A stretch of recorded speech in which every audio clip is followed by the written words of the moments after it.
Good morning, everybody. I'm sitting in traffic because I'm headed over to the DUI guy. Drive every single day to be just like that man. I'm about 6 minutes away from the office or programming place. It seems that somebody has re-uploaded Deadpool and Wolverine to YouTube again, so you can guess what I'm watching right now. I think I need some breakfast. So I think I'm gonna have some breakfast, some of this beef. So I think that should do me good. The door didn't close. Beef is good for the soul. Coffee will do him some good. Ah, man, I think we ready. Oh, what the heck? I just finished up my DUI program. And this girl, she's talking to me. She was like talking to me. It was super weird. I wasn't talking about the godforsaken whore that I was crushing on before. Is that this she is a baddie. She looks like she belongs in like Beverly Hills area. I remember the first time I seen her. I was just like, I got almost like a little bit scared of her. I was like, oh no, there's a freaking police officer right there.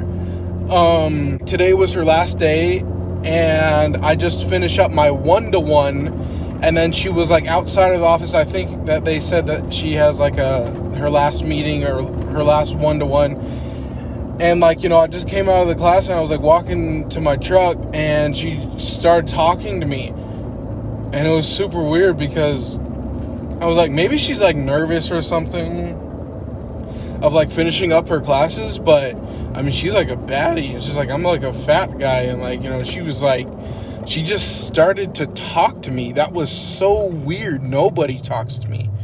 Like, I was just like, and it's cool because it's not like, it doesn't look like it was like one of those people that like, it's just like, is simply just to, smash and pass. She seems like, I feel like I could like talk to her for a while. But the thing is that I need to stay more focused right now because I have been having a little bit of issues right now.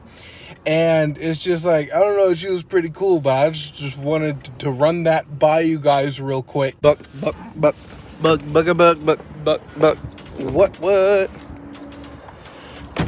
Yeah, it kind of just confuzzled me because like, at least like, when people do talk to me, it's like they try to kind of get done with the conversation as quick as possible.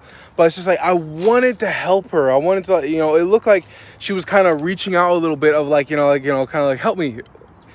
And it's just like, I just can't. I just cannot. I cannot. Is not a good thing, bro, because you're just going to enter a freaking relationship, like whether it be like boyfriend and girlfriend or just friend, whatever it is, and you're going to enter into a relationship for no reason whatsoever. So I'm just like, Paul, you need to focus on, I'm going to take for like maybe about tops the next hour to freaking get a little bit caffeinated and freaking go back to the gym. Go back into the gym and, just do a little bit of work. I finished out the gym, now we're gonna go fucking wee! I'm at City Hall, which is also very nicely, conveniently placed right next to a library. Well, while in group today, we were forced to share our stories. So he had like a couple questions of like, what we were supposed to do or whatever, and he said, What are some changes that you have made to essentially not get into this DUI program again? And I told him, well, I kind of started out with wine, and I was drinking like 2 bottles of wine, and then like we quickly, bro, got back to vodka. We got back to vodka pretty quickly, and then I realized that like I was just being stupid with it. And then in my mind I was just kind of like, well, I can go ahead and stop drinking at any moment, dude, and I'll have no problem with it. And inside of, I just kind of like whispered to myself, then do it.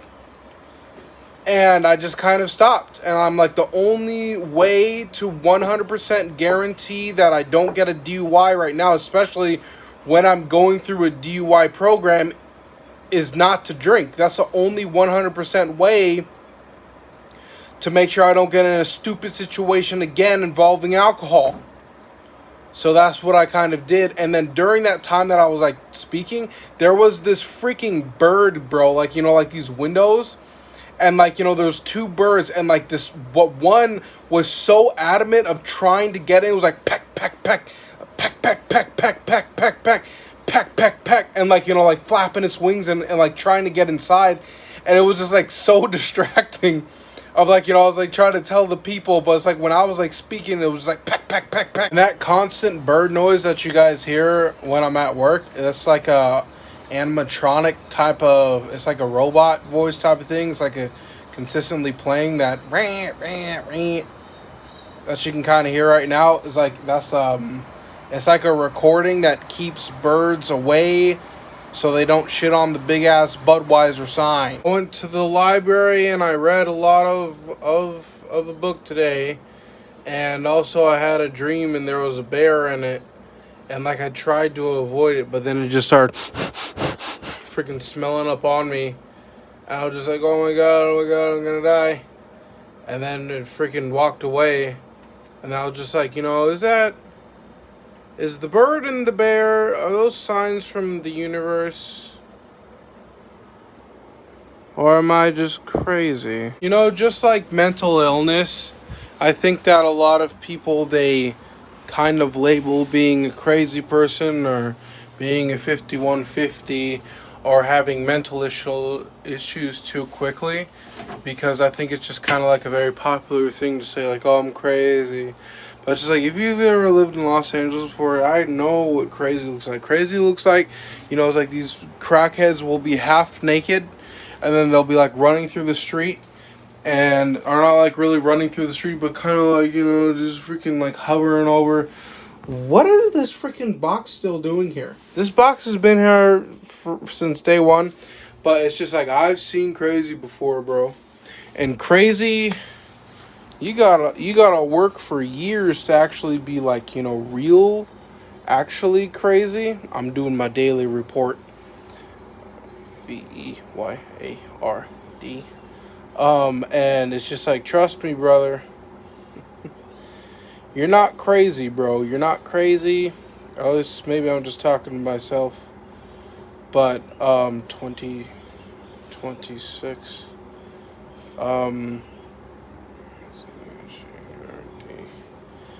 Of that, if you're actually crazy, bro, just take all of that energy and then put it for the positive of good stuff. And I'm like talking about, like, you know, what does that mean? It's just like, well, you can, like, since you're crazy, you could do like a lot of things that like normal people wouldn't do, like become like an actor or something like that. You know, you can, like, you know, go ahead and be like a freaking like an awesome crazy guy. My report is complete. Oh, and then also we had, that was a crazy thing that happened, is that we did our one-on-one, check-ins or like whatever it is. I did the one-on-one, and then a freaking nether bird was like at his window. It was like peck, peck, peck, and that one didn't stay as long, but it was like still trying to get in. But then we talked about, you know, like, about this job, and I told him how we went back to 40 hours, working 40 hours again, which was really good for me. And I talked to him about, you know, like going to the filming industry and like trying to get that job again. And then he was just like, with the same job, is like they wouldn't let you in. I was like, oh no, I wasn't talking about that one. But they still didn't let me in that one, and they said that, you know, just because of the severity of, you know, the situation of like me being fired, you know, me getting drunk and then ramming through the gate. You know, they just couldn't let me back in. But I was talking about a different company. I was talking about like a new company. I was like, you know, well, they don't have work right now. And this is also an update for you guys. They said next year, so like the beginning of like 2027, potentially they might have openings. But as of right now, they just can't let your boy in. And he said, well, if they offer you to do the job, would you take it? And I was just like, huh. I told my counselor, I was like, yeah, I guess I would take it because I just feel like I just belong over like in like the filming industry area. I just feel like I just belong there. I feel like, I can do that job very well. And it's just like I feel all right here, but this job is just like it's just like too many like pros and cons. Like there's too many cons, bro. And it's just like I would just prefer, so like with that kind of quick decision making, I did say yes. I would go back to working as a security guard in the filming industry just because I've kind of feel at home over there.